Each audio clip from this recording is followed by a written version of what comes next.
Well, good evening again, everybody, and welcome to the All Portable Discussion Zone, a bi-weekly live stream all about amateur radio portable ops. My name is Charlie, call sign is November, Juliet 7 Victor. With me this evening is Dan, KC7MSU, there he is, and Brian, W7JET, Hello, everybody. and then also our special guest tonight, who joins us on occasion to fill in for a missing co-host, is Chris N1CLC. Very special. Very special. So just to remind you, about every other show or so, Brian, Dan, and I will come together and bring our own topics of interest, so we can share them with you. We don't have a guest. We usually just bring our own topics and discuss them. So that's what we're doing tonight. It's a host-only format where just the guests talk and discuss. And so, but we were supposed to have 4 people. There we go, 4. We were supposed to have 3, and we ended up with 4 because we thought he might not be here. So Brian, go ahead and tell us what happened. Well, I was flying today. I was actually working this morning, and I wasn't sure. The pickup time was not clear, and they decided they wanted a morning pickup. So I ran up to St. George and back, and I am here now. So for today's show, I'm going to drop a movie reference for everybody. I am Lieutenant Weinberg today. I have no responsibilities here at all whatsoever. There you go. He's our color analyst. All right, cool. So Dan, myself, and Chris, all 3 have topics we'll be discussing, and then Brian will throw in as needed as we discuss them. Welcome all of you guys who are watching or visiting, listening via chat. Make sure you drop your comments and questions in there. We'll try to get those and answer them and respond to them if we can. All right, so I think I'm going to go first today, and we'll get this thing underway. Let me share my screen if I can, and we'll bring that up, and then I will, let's see, share screen and entire screen, and here we go. So my topic for this evening is vendor night at 4 Days in May. And I want to talk a little bit about, just real briefly, what 4 Days in May is, and real briefly about vendor night. And then I want to highlight a few vendors that were at 4 Days in May and what they brought to the table of interest. So that's what I'll be talking about. But before that, let me just go ahead and bring in and move the slide here one and talk about what I have been up to. And you guys are all here in the room. We'll get a chance as well to talk about what you've been up to.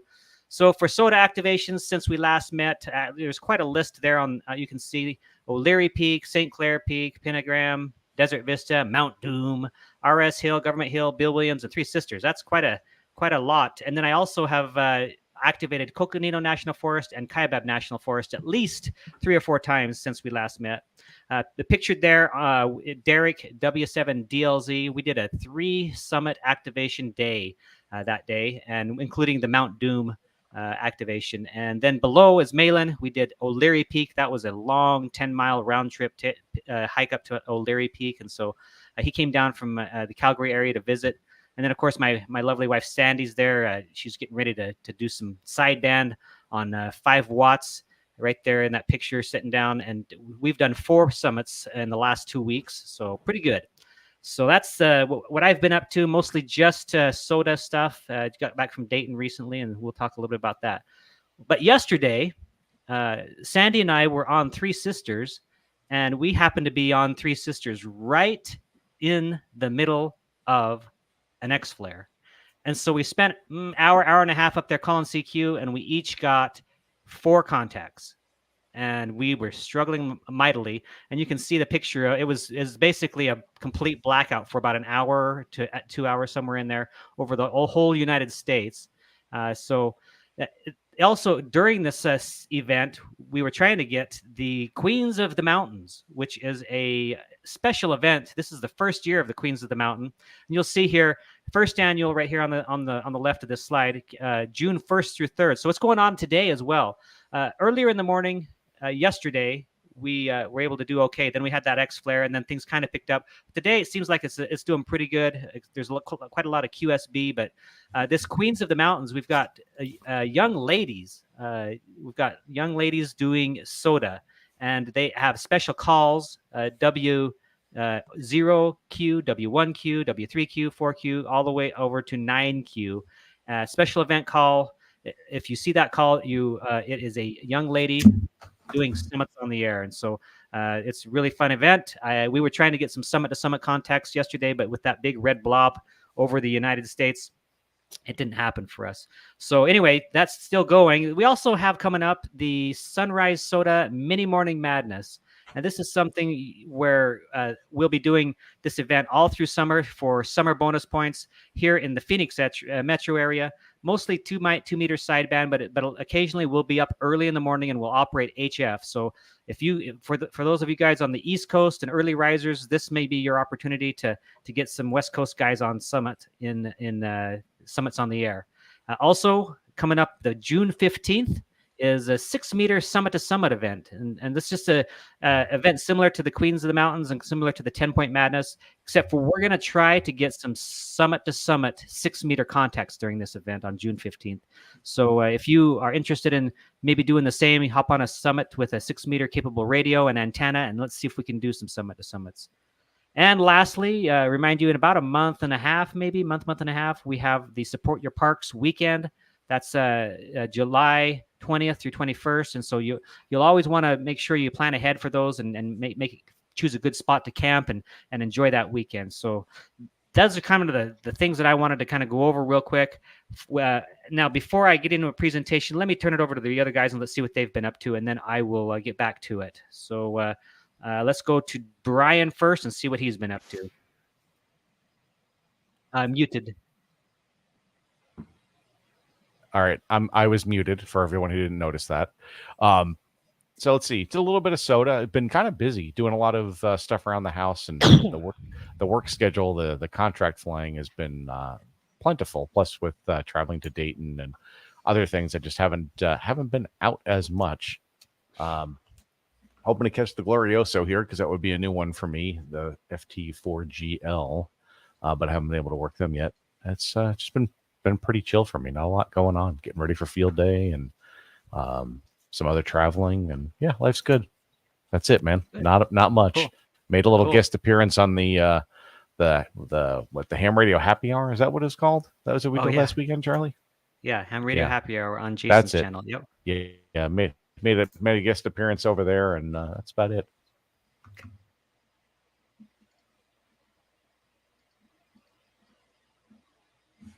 All right, Dan, take it away. Okay. I have been fortunate the last 2 weekends I've been able to get out and actually participate in SOTA. So I am making far more progress than my high water mark of 9 summits from last year. So I'm already at 3. So cool. I am really ripping it. And next weekend I will be out again. So get out there and look for me on the hills and make some contacts. Nice. So I noticed the bands have been a little bit quiet. I tried 10 meters and I got 1 contact last weekend. So that was a little disappointing. Yeah. But it was well worth getting out and doing that. And what else? I am preparing for field day. I'll be talking a little bit about that during my segment upcoming. Very good. All right, Chris. Cool. I've been wanting to get out this week, but I've been working full time for my son as a handyman on his condo. But I was on Cuyamaca Mountain this morning with W6TED. And last month I was over in Arizona. I actually got a first activation over in New Mexico with AA70Y. So yeah, still getting in a bunch of SOTA summits and having fun. Yeah, that's cool. I actually wanted to make it out your way and do a joint activation with you on that trip, but I didn't happen. When are you coming out again? Anytime soon? You don't need to give exact dates, but yeah. I think toward the end of the month, I'm going to try to get back out there for a month. And then I have to come back. There's a camp out in Oregon. So I'm going to join a bunch of other SOTA operators over there. And I did work Lorene, Queen of the Mountain W6Q today. Nice. Summit to summit. So. Oh, awesome. Yeah. There's an award for that if you were a young YL. Too bad. Nope. Yeah, cool. Well, hopefully I can get in touch with you then later on for your visit back out, and I can maybe come out and visit you. So yeah, that'd be awesome. Yeah, cool. All right. Well, that makes it time for me to kind of get back over here to where I was just at, and I will resume. So my little discussion, I wanted to talk about vendor night. So for 4 days in May. So real quick, vendor night is in conjunction with Hamvention. It is a event for QRP people, QRPers, all of us guys that like 5 watts or less, or 10 watts if it's sideband. And all those people who like to do homebrew and that type of stuff. This is your event, and it's in conjunction with Hamvention. It starts on Thursday night, and then it goes Friday, Saturday, and Sunday, or Friday and Saturday in the evenings. And so the Thursday evening event is 4 days in May. There's other things on the other nights, and what I like about 4 days in May vendor night is some of the really interesting things that you can find there. And so I just wanted to highlight a few of the new vendors that participated, and maybe talk a little bit about some of the old ones. And again, this is more of a discussion, so you guys can throw in as you come along. But of course, we all know Adam, K6ARK. This was his first vendor night. He'd kind of been there, but and kind of done some stuff on the side. But this is his first time as an actual vendor. You can see him there, and I actually picked up from him here this capacitive touch key circuit. You can use this little circuit to modify like a mountain topper or whatever, and just make the corner into 2 little pins and do a capacitive touch. So it's a really cool little board that he has that he was selling at the vendor night. And you can see his table here. He has a bunch of winders. The winders are really cool because you can wind them, and they have little snaps so that the BNC on the end of your antenna, if you have a BNC connector, it pops right in there. Also, all of his antennas are just really great. He's got the end-fed half waves, and he also has random wire antennas, and he was doing really well there. So I was nice to see him. I think he'll be back again next year, selling some of his wares. Also, Joshua N5FY. He has some really neat stuff he was doing too. His website is Tufteln.com, Tufteln, and really great guy, by the way. I got to know him at Hamvention, and he is just a great friend now. But look at the table. Look at all the things he has there. So Tufteln, that website, if you go there, you'll see that he has all kinds of 3D printed adaptations for other gear. And so, like you can see here on the right, he has the KH1, and there's an angle antenna adapter at the top. And what that does, it allows you to hold your KH1 at an angle, and then still have the antenna go vertical. Also, there's a little keyer adapter right here, so you can use different types of keys. Well, one in particular, N6ARA's key to use with that. You look on the table here, there's all kinds of other things. He has covers for different antennas, like the I think the KX2, there's a cover for that, and KX3, there's just a numerous things that he's 3D printed and has had great success. And so his table was really interesting to visit. Also, we have ARA, N6ARA, with the N6ARA electronics. I actually picked up from him a couple of these right here, these mini SWR meters. He also is the one that sells the key. Let me back up real quick. This key right here, this little paddle, is it's teeny, and you can see it right here on the KH1 attached to it with a Tuftelin's adapter. So also, he has like a choke that I just ordered recently because I have some problems with some RF getting in. Oh, look here! Look, there's Brian right there. Let me just let him pull his up here real quick and show his show that. Let me get it there. So it's in there. It is. It's a really nice little addition to like your bag, maybe as a backup, or even just a normal use. Cool. All right, so those are the 3 vendors that I visited and really was impressed with, but there were many others. And Vendor Night has this type of caliber of I guess, innovative entrepreneurs who are trying to make the hobby more friendly and more useful, and find just different ways to help us to enjoy QRP. So these 3 vendors I was very impressed with at 4 Days in May. I'm sure they'll be back, but go check out each of their internet websites, and you can see all the stuff that they have made available. So there's other vendors that were there also. But at the top left here, this guy, his name is Jim Scott. I made good friends with him when I was there. Met him for the first time. He's representing the Joplin Amateur Radio Club. They have this launcher that launches wires into the trees. And so that's what he had, this big box in front of him.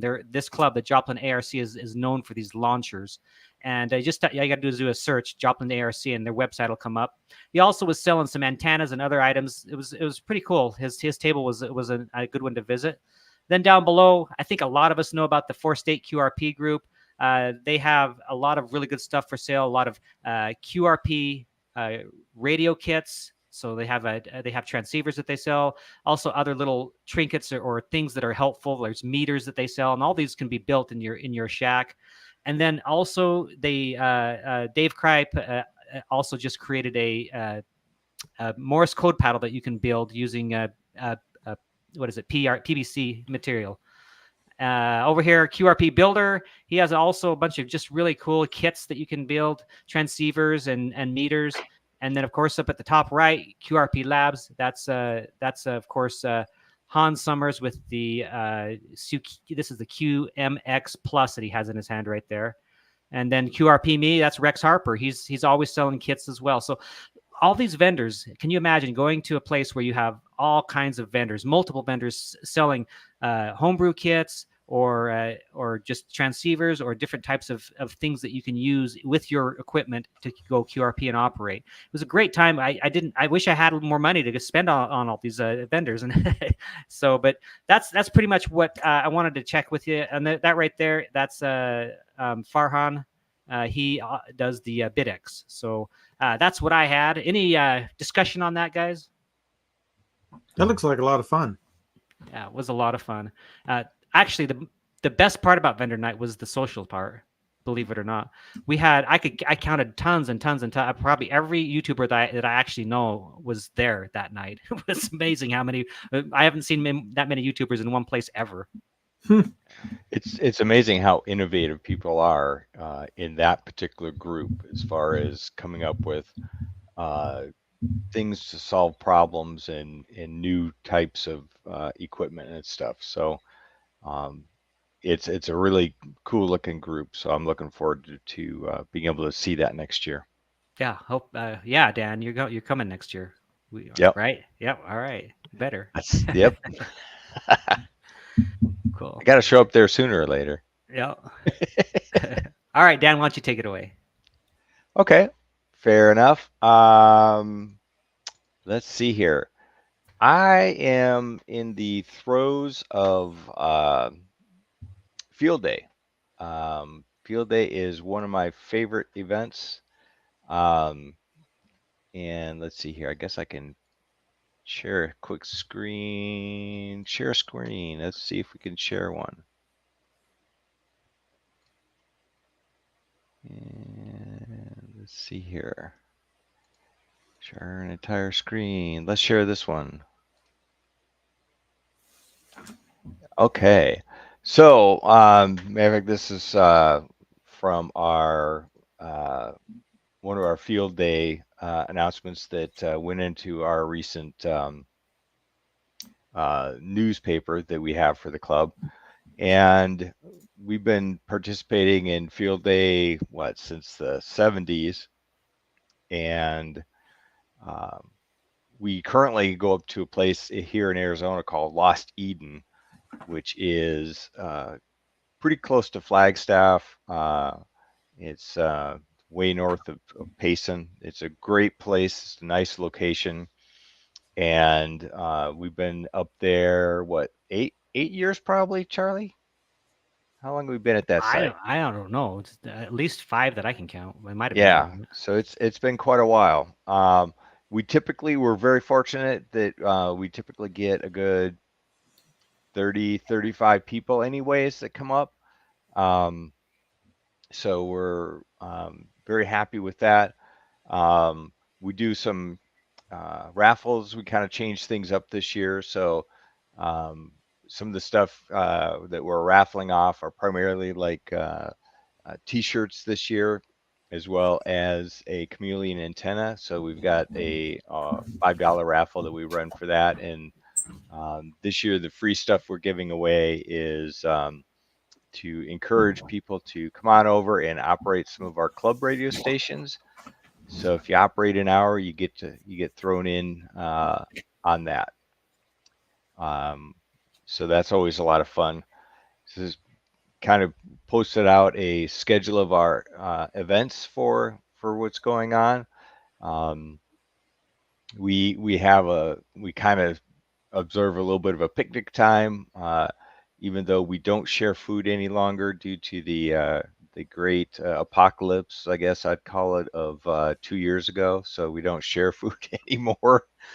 Um, and then we have our raffle, and then we play radio. So we really enjoy playing radio. Our club is very social. Um, so you'll find a lot of people just hanging out in campsites in between operating. And then we also have our directions in our newsletter, as well as you can find us on the ARL site, field station locator. Look for K7K up here. That will be us, and we'll be operating on pretty much all the bands. But we're not operating 4 Alpha anymore. Yeah, so funny thing about that. So I've been kind of pulling my hair out over the last 2 weeks because we were gifted by a radio operator. We were gifted a Mosley TA63N beam antenna. So last year we put up a nice 60-foot plus tower at our site, and it is unadorned with amateur radio equipment. So we're planning on changing that the weekend of the 15th. We're going to go up there and try and get this antenna up in the air. We're in the process of finishing up getting things that we need. I've gotten a new rotator for us and a controller for that and a bunch of cables and stuff. So I'm still working on a few items. And we're getting some new arms so that we can put up permanently mount a VHF UHF antenna on the tower. So our capabilities will greatly increase. And as usual, Brian and Charlie will be over there tapping out the CW for us, earning us the real points as opposed to my single sideband contacts. So, and we have a wonderful group of ladies that come up there, and they will be up there again this year. And I'm looking very much so forward to getting them on the air. They really enjoyed operating last year. There were 3 or 4 of them all operating together at the same time, and it was a lot of fun. And they made a whole lot more contacts than I did, like in a 2-hour stretch, 3-hour stretch. They did like in 30 minutes. That was crazy. Yeah, so we're planning on getting them on the air a lot. Well, one of the things I can say is another movie reference here. If you call CQ, your chances of making contacts go up by a factor of 10. Yes, so that's something that we're trying to learn a lot more about this year. That search and pounce is a lot slower as far as grabbing those contacts than sitting there and calling CQ and try to be as efficient as possible. So this next club meeting in about 2.5 weeks, we'll be talking about field day, and that'll be one of the subjects, is how to be effective on single sideband, since that's the vast majority of our operators. We have very few CW ops, and Brian and Charlie have been carrying us along with CW for ever. So, Yeah. Of course, that's probably because I have not gotten on the boat yet. So, but yeah, that's what we're gonna plan on doing, is being out soon doing field day. Like I said, I'll be on top of a mountain next Saturday, so I can get ready to be in that mode and be ready to operate on field day. And that's it. All right. Very good. Thank you so much. Let's pause here real quick. W6IWN. thank you so much for that contribution. That is amazing. Really appreciate that. As usual, as I said, I put in the comments, we'll give that back to the ham radio community in one form or another. Making ham radio great is what we do with that extra, all the money and donations that we get. So appreciate that. Thank you. He says that I think up here earlier he was talking about something. Let me see. Yeah, he says you're my Elmer's YouTube Elmer, and that's W7DLZ. That picture earlier I showed you. He got to start watching the show, so that's pretty cool. All right. Any other comments about Dan other than the fact that I'm extremely excited about Field Day. I'm looking forward to it. I look forward to it every year. And this year Sandy is again. She's going. This will be her third year, I think, that she's going, and she's looking forward to it. We're talking about it all the time, and the fun we're gonna have up there. We don't know yet whether we're going up Thursday or Friday, but we'll be up there for sure. Yeah, I know I'll be up there on Friday driving the old 10-foot box U-Haul. So Oh yeah, I'll be up on Thursday like usual. Yeah, good. Doing some SOTA. That's the plan. Hit the 4 ringers up there. Probably at least get on Hutch and see what other ones are. I can make it up that day, assuming that we don't have the F word going on up there, which that's been fairly active lately. Yeah, for sure. Well, maybe we can take and drive that U-Haul up to the top of a summit somewhere, man. That would be impressive. Yeah. Yeah. Okay. So, what was I going to say here? I think I had another comment, but yeah. If you happen to be around and you want to pop in and visit us for Field Day, whoever you are, if you're in the Central Arizona area, can make it over, we'd be happy to have you. We'd put you up even maybe. I don't know. We might have some extra tents or something, but at least come by and see us if you're in the area. We enjoy having people come in and enjoy us. We enjoy the company. So yeah, if you want to stop in and visit, just reach out to me. My email is good on QRZ, and I can send you a GPS file even. So be happy to have anybody come up and see us. Yeah, very good. All right, Chris. Chris has got the he's the bookend. He's coming around on the back end of things, and he's going to teach us a lot of leg. Yeah, he's gonna teach us a lot of great things about how to hike. Yeah. So I think last time I was with you guys, I presented on navigation. So hang on a second. I'll share my screen. This is dangerous. Okay. While you're doing that, let me just recognize Zippy again. Richie's Radio Room, $4. Thank you. Richie's Radio Room always comes in every show with the donation, and I really appreciate that, buddy. Thanks for the contribution. All right, so I'm just looking through some of these comments here. Uh-oh. I don't know what just happened. Uh-oh. Well, while you're working that out, I've just been looking at some of the comments. We've got a guy, I was asking who's going to be doing Field Day this year, and Scout 45 says he's out there. He's going to be camping. Oh, nice. Taking some friends who might want to learn about radio and stuff like that. Chris, we've got plenty of time. Just take your time and we'll figure it out. It fired up another desktop. So. Oh, okay. Yeah, give me one. You got it. We got it. Okay. So Ham Radio Wilderness says, great content tonight, by the way. Just hit his 1K mark. Okay, so IWN hit 1K. Very, very good. Thank you for mentioning that. That's awesome. Congratulations. All right, am I sharing? You are. So let me share one more comment here. WA7JNJ, excited to coordinate Field Day for our club this year. Fun to hear about your setup, Dan. Our club just bought a new radio and generator to set up a separate CW station. Nice. Very good. We'll get to some of your other comments here when we circle back around, guys. Thank you so much. Pop them in there. And now we'll turn the time over to Chris. Awesome. Okay. So last time I presented on navigation, we'll talk about hiking safety, or I like to call it, mitigating risk when you're hiking, because nothing can be made perfectly safe, but there's some things that you can do to make this hobby a little bit safer for you, because it does involve a lot of hiking. So I'll cover the basics and then run through what my 10 essentials are, since I referenced those here. The first is planning. So this came in really, really handy when Dale and I did our first activation of a New Mexico summit, because we spent a lot of time looking at charts, etc., looking at the terrain, checking the weather, the whole thing. So definitely. Uh-oh.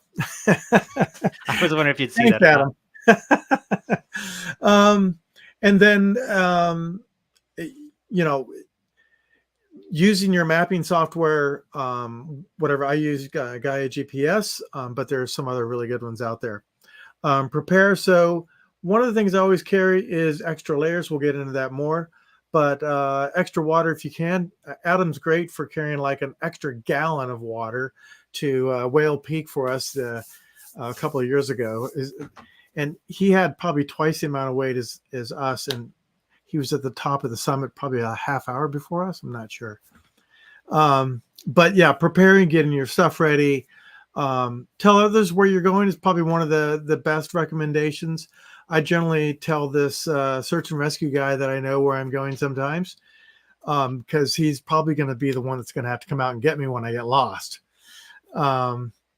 So in tying that together with the whole prepared, you need to carry some extra stuff, food, and especially water, and the ability to stay warm given the conditions if it's going to be cold, because you have to be ready to survive at least 24 hours. It's going to take your SAR volunteers some time to, get off of work, get to a place, form up, figure out how to get to you safely, and then start their search. Hopefully they know where you're at because you're carrying a radio. But the other big thing is just staying within your personal abilities. Don't be afraid to hit that abort button. As Brian knows, you always plan alternate airports when you're flying. And, there's times when I've had to abort my destination as well and drop into a different airport because of weather. So I have gotten into situations where the summit's just too crazy. Vertical. We got cliffs and everything else. It's like, hey, I had to punch out. And, I'm not going to attempt something that's just I'm not really qualified to do. So, and the other thing is just get out with your equipment and practice with full loads. Let me ask you a question real quick. Yeah, go ahead. It's kind of unrelated, but when we did what was it? The big peak out there by the one that was 17 miles. What was that called? Baldy. Yeah, almost 18 miles. That's a long one. When we did that, you were using airport language as you were talking about driving through the smoke. What were you through the fog? What were you saying? Oh, it was IMC out there, maybe. Yeah, it was IMC. You're like, yeah, we almost needed instruments to get up to the summit. It's so smoky that time. Yeah. It was gnarly. And then I used those terms. If Brian had seen, he would have chuckled. I put little markers called initial approach fixes on my charts to know how to start my approach to summits and stuff. Chris is hilarious with the pilot nomenclature. Yeah, I'm a pilot geek. Yeah, Charlie's ridden along. Yeah. Okay, so the other thing is what do you carry to help mitigate the risk? And so I'll run through those, and then I'll add one more that a search and rescue by the name of Jamie Dahl added. So we'll have 11 for you, that bonus one. So the first one is a pretty easy one, is navigation. How the heck are you going to get there? I generally prep everything up on a navigation app on my phone, but I know there's a good chance that I could drop that, the batteries will go dead or something else. So if I'm going into an area where it's a little bit sketch, like I may have to worry about getting out of it if I drop my phone, I print out charts so I can do that. I also study that stuff so that, God forbid, which I did one time over in Arizona, is I forgot to download the charts onto my phone. So I get up to the trailhead and I don't have anything. But I had looked at it enough before I left to know how to get up there. But yeah, you want to be able to navigate. I bring a compass in case, again, you drop your phone. You don't really want to depend on that 100%. Headlamps, an easy one. I've done a few descents at night. Sun protection. Big thing for me is just a hat so I don't burn my chrome up here. First aid, So we'll talk a little bit about that in a second here. A knife, moldy tool, which is always handy. I changed number 6, which had, a way to start a fire.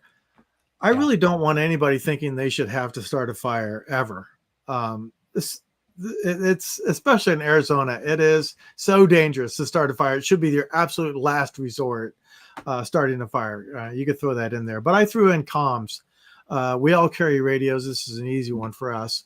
I generally have the local repeaters programmed up in my radio, so my 2 meter, so that I can reach out to friends to get help, whatever that might be. Shelter. Even if you're on a day hikes, if you get hurt, you're going to want a bivy or something to stay warm while you're waiting to be rescued. If you twist your ankle really bad, or whatever it is. Extra food, that's and extra water. I highlighted this because I can't tell you how many times I've gone out there and I pass people who don't have any water with them, or if they do, they're carrying like a little bottle. It's ridiculous. And that's probably the most surefire way to die out there, or hyperthermia. So extra water is number 1 with me. And then the extra clothes, I always have at least 1 layer, generally 2. So I have a fleece and then just a rain jacket. So if it's blowing really hard at the summit, you can really get chilled down and get hyperthermia on some of these summits. You start out nice and warm, but it can be dangerous. And if you need to spend the night, again, you have a way to stay warm. Number 11 would be, don't forget your brain. So Jamie brought up a really good point of one of your best essentials is to stop, calm down, use your brain, and come up with solutions to whatever your problem is. I have a feeling that he speaks from experience where he runs into hikers that just didn't use their brain. So I have half a brain, according to my wife. So, I'll put that to use as best I can. And then medical kit. This all stems from an article that I wrote at hamninja.com/safety. Free plug there. Hope you don't mind. No. That I wrote that after I hurt myself on a summit over in New Mexico. It was a super simple, like trip and fall. I just sat backwards, tripped over a branch, sat backwards. Unfortunately, the log had a spike coming out of it about as long as my thumb, and I jammed that up into my hamstring. So made a nice hole, and I looked back there after groaning and pulling myself off this thing, and there's, stuff sticking out of my leg that wasn't supposed to be doing that. So I had a medical kit and my pack scrambled up there, and then I had a plan A to stop the bleeding and get things under control. I had a plan B and a plan C of what I would do immediately. Now I'm an ex-Army medic and an EMT, but you don't need to be an EMT certainly to do this hobby. But if you can get a little bit of wilderness survival training, it would go a long ways. And as far as your medical kit goes, in my opinion, after everybody I've talked to, and I've talked to some search and rescue guys, it's your 10 essentials, and your medical kit is really, I think, stop the bleeding. You don't need to bring stuff to splint your arm and, all the various things that you might need, ace bandages and all this stuff. Just all you really need to do is stop the bleeding. And I've left a lot of blood at various summits, Yeah, me too. Just scraping myself up on cactus and everything else. But so I have, little ways to stop the bleeding and then big ways. And in this case, I just threw some gauze on there and taped the crap out of it with some medical tape. And that was probably the most painful part, was when the doctor went to pull that off. Of course, you're pulling off all the hair and everything else. But they couldn't numb me up until they got that thing pulled off. So that was really painful. Next to jamming the stick in my leg. Yeah. But really that's the gist of hiking and doing SOTA. As you saw on the first one, the first slide there is the woman known as Bikini Hiker freezes to death on a mountain, and go figure. She evidently fell somewhere and then couldn't get up, and then just literally froze to death. Poor thing. So, That's yeah, bad. this is why you have a little bit more preparation when you go out hiking, even if it's warm at the trailhead. Yeah. What do you think? I think it's great. I actually posted in chat. What do you think? What would you add to Chris's list? What else have you found useful? So there's a few more number 11s that have come in. So we have number 9, pink.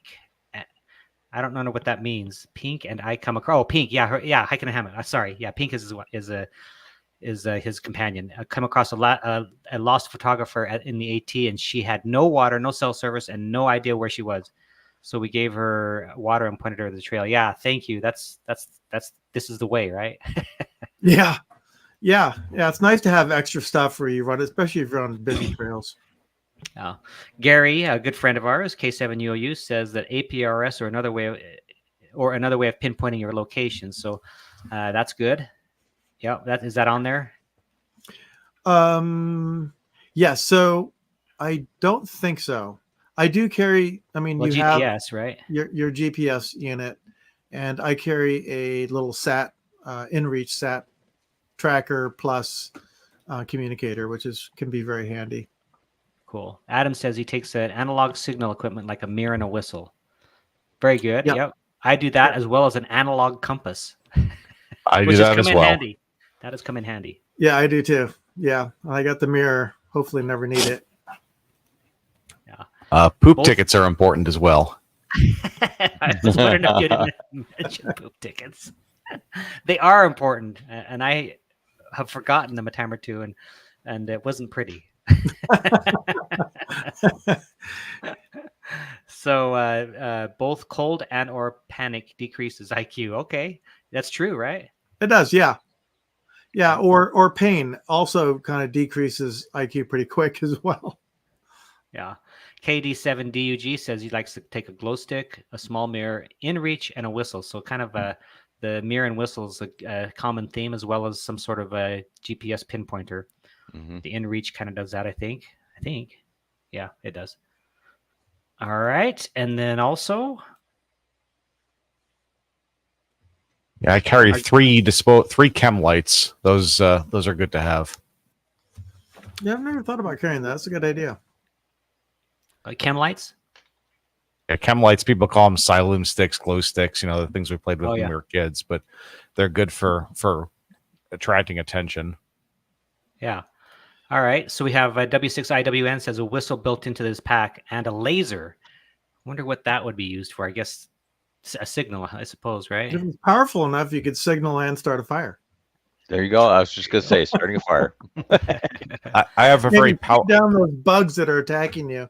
I have a very powerful signal laser. I don't suggest using it unless you are truly in a bad place, because that could very quickly put you on the wrong side of things if you actually don't need to use it. We do, as pilots, report lightning laser strikes regularly, and there was for a while, and I don't know if they ever caught it, but routinely in the morning when I'd be flying up to Kingman from Scottsdale, in the morning hours from the Verde Valley, there was someone lasering commercial airliners and stuff coming down one of the arrivals over there for the pilots in the group, the Mayor 7 arrival, which comes down from like the northwest down into Phoenix, and there were routinely airplanes getting lased at about 17,000 feet. Yeah, not good. Yeah, unless it's a true emergency. WA7JNJ, keep batteries separate from your headlamp, and embarrassing when needed a headlamp on the trail back from on a summit, and he needed glasses. He took a picture of a battery holding a. So what is he trying to say here? Oh, I think he was trying to figure out how his batteries were supposed to be oriented, maybe.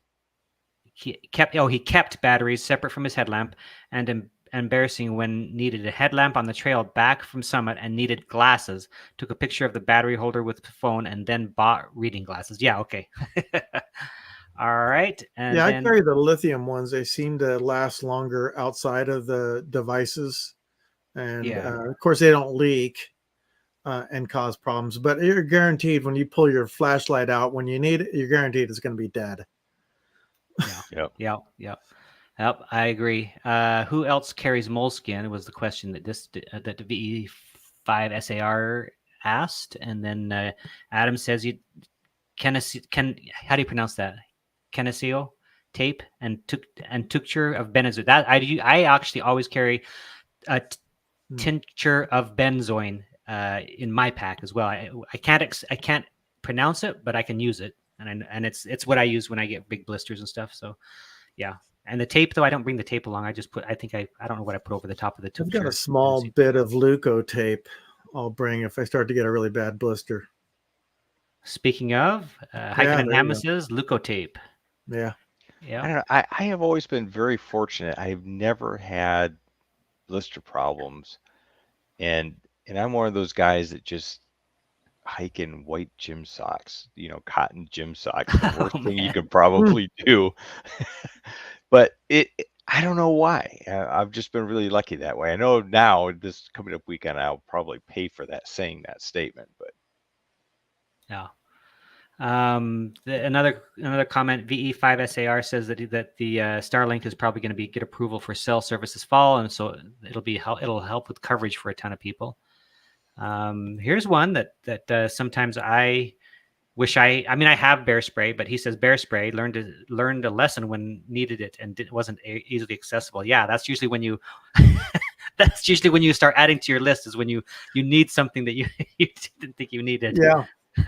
Yeah, I carried bear spray up at certainly in the Grand Teton area. Mhm. Yes. And certainly, Yellowstone. It's an absolute requirement, evidently. Yep. Absolutely. Yep. And when I go home to Wyoming, which is just an hour or so south of Yellowstone, I do the same thing when I'm out there. You got to get the bear spray going because you never know. Yeah, there have been a couple of attacks this year too. One of which the bear actually bit the can and sprayed herself. So that was what saved him. So you never know. Yeah, there's bear danger when you see a really large, bear poop with bear spray sticking out of it in a boot.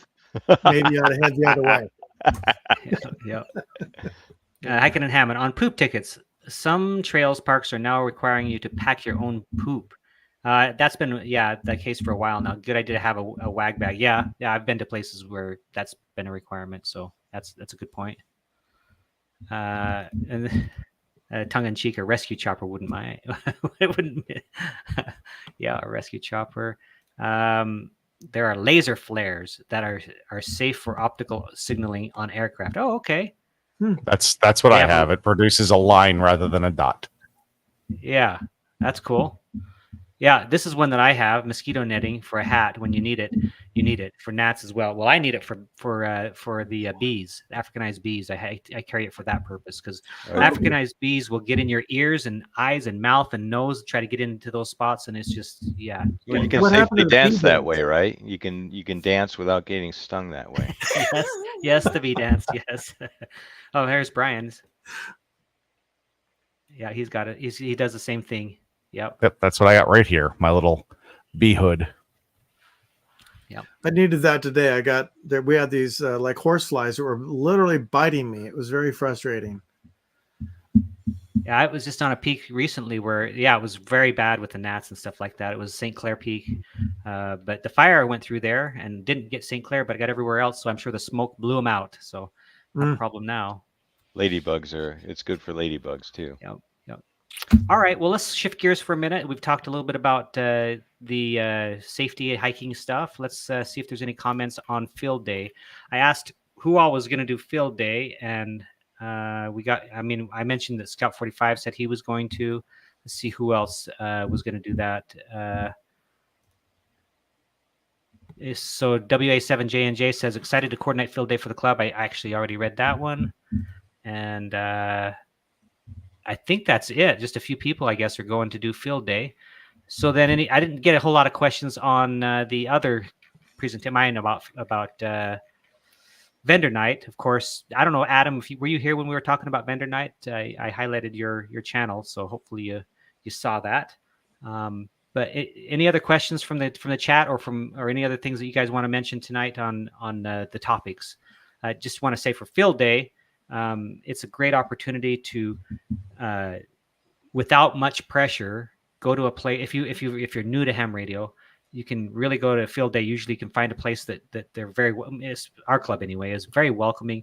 We'll let you get on the radio. All the gear is there, and you don't even have to have a license. You can use somebody else's license and get on and see if you like ham radio. So if you know somebody, I mean, most of the people that are watching this stream are already ham radio operators or very interested in it. But if you know somebody who's kind of on the fence or might be interested, might invite them to field day, go up and have an opportunity to play radio a little bit. It'd be fun. Hey, Charlie, where can people go to find out field day locations in their area if they don't know? There's an easy place for that. There is on the ARRL, if you type in, let's see here, I can share a screen here, hopefully. Share screen. Share screen, this one. All right, hopefully that popped up. So at ARRL, you can go to ARRL.org/fields day locator -8 day and locator, and you can go around the map and scroll through the map and find field days in whatever state that you're in. So there's a lot of great places to go. There's several here in Arizona. And like Charlie said, we enjoy having people stop by. One of the favorite things that I enjoy doing, and there's other members in our club that we enjoy doing, people who have never operated before, sitting down at the radio and helping them to learn how to operate, call CQ, and log as well. So it's a lot of fun when you can double up with a inexperienced amateur radio operator or somebody that does not currently have a license, and show them, how amazing radio can be. You never know who's going to pop up coming across your speaker. It could be somebody, 10 miles down the road, could be somebody halfway around the world. So you never know. Then they're still encouraging get on the air stations, right? You get extra points for setting up one of those. So if you don't have an amateur license, you can still go and get on the air. A lot of clubs will set up a get on the air station. You can go up, try it, and it's a lot of fun too, because you can see how other people, like I went out and check out some other clubs to see how they do field operations. So what kind of equipment do they use? What are the antennas? It's great for POTA operators, SOTA operators, anybody that likes to operate outside. You can kind of get a sense for all the different ways of doing it, because there are about 1 million different ways and tons of different antenna options. And how do they connect it all together, right? That's one of the things that folks who are just getting started, they know all the basics, but how do you connect it together? And what are some of the options, as far as there's you can use a generator, or we like to use batteries and charge them with solar.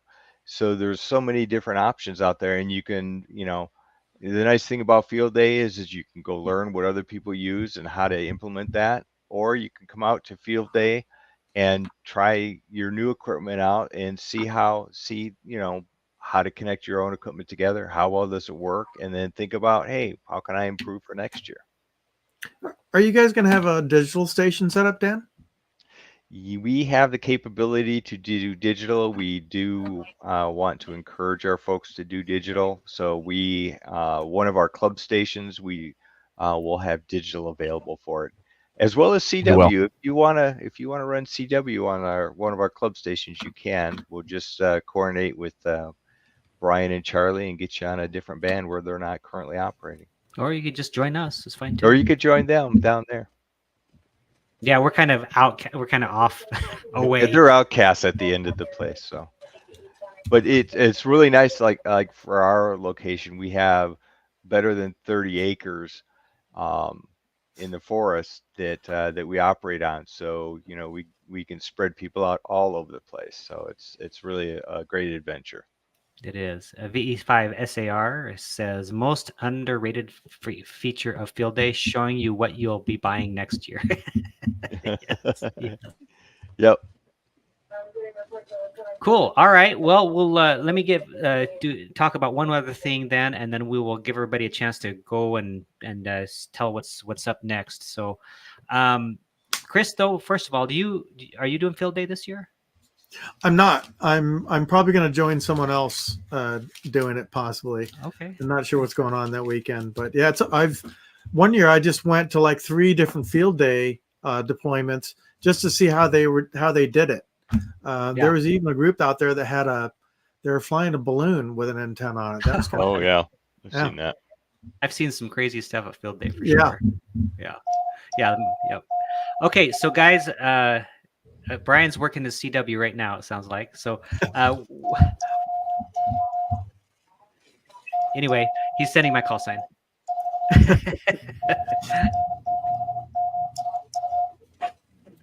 All right, Brian, show off. Okay. Squirrel right, with so- Charlie. Always a good time. Always a good time. Yes. So our next show is we normally do our show every first and third Sunday at well, it's right now. It just depends. I think it's usually 2300 UTC is usually when it is. But this next the third Sunday of this month is Father's Day. And I don't want to be on stream on Father's Day. I love you guys, but I don't want to be here with you. I want to be with my wife and family. So we're pushing it back a week. So we're going to be taking instead of the third, actually 2 weeks, we're going to be taking the 5th Sunday of June. I think there's 5 Sundays in June, and so I think that's the case. So we'll be taking the 5th Sunday in June and replacing that instead of doing Father's Day. So that's when we'll be on next live, and depending on who's available, and we'll be back doing an interview. I have several people lined up. Not sure which one we're going to have at that time, but we'll have that. So anyway, let's go ahead and go around one more time, and Chris, make sure you plug all the things and say all the things about your channel and what you're doing and whatnot, and then we'll go around and say bye to everybody, and make sure you stick around after we're done, Chris. Okay? Yeah, you got it. Thanks for having me on, Charlie. Hamninja.com is where you'll find most of a whole bunch of blogging. There'll be a link out to my channel, and also hamninja.com/SOTA-360 or SOTA-360. That gives you a multi-part series on what the SOTA thing is and how to do it if you're new to Summits on the Air. You're muted, Charlie. Okay, Brian. All right. Well, for me, it just I'll be out and about doing stuff. Probably going to be on the air for the June VHF contest, portable from a mountaintop, and we'll see how we do this time around. I'm not sure if I'm going to be Saturday or Sunday. It all kind of depends upon how my week shakes out with some contract work. But Brian, real quick. Sure. Do you usually do a SOTA summit when you do a VHF contest? Yeah, usually I do. I try to do it from a SOTA summit usually. Right. And routinely it's Mount Ord. Usually I don't set up at the very top because of the amount of RF up there. It really kills 900 megs, which is an important band if you're trying to make points. So I usually set up a little bit below where the radio site is, and that keeps me out of the RF field. I might be doing some SOTA on Wednesday based on my flying schedule, and yeah, that's about it for now. Okay, cool. Dan? All right, I am definitely going to be doing at least one summit in the Flagstaff, Arizona area, maybe 2, because obviously with the number of summits I've hit so far this year, there are plenty of opportunities for me to hit a summit that I have not done this year. So keep an eye out for some alerts, and I'd really like to hear from you guys. So see if you can't get me. Yep, sounds good. And then my next activation is coming up Wednesday, early morning. I think I'm going to be on the air just after sunrise, and I'm going to try to do HF. Sandy's going to be with me, W7NRS, my wife. We're doing Deem Hills, and so we'll enjoy that activation. It'll be a quick one. We'll probably only be on the summit for 30 minutes or less. Following that, the 6-meter summit to summit contest on June 15th. I'll be doing that, and then I'm taking a little vacation in there somewhere, and then it's field day for me. So those are so probably 2 more summits, SOTA activations, and then field day, and then then we're good. So I guess we'll see everybody then on the 30th with the interview, and have fun at field day, and have fun chasing SOTA and POTA, and get out there and do QRP, because QRP is awesome. All right, everybody. We'll see you next time. Bye-bye. 73.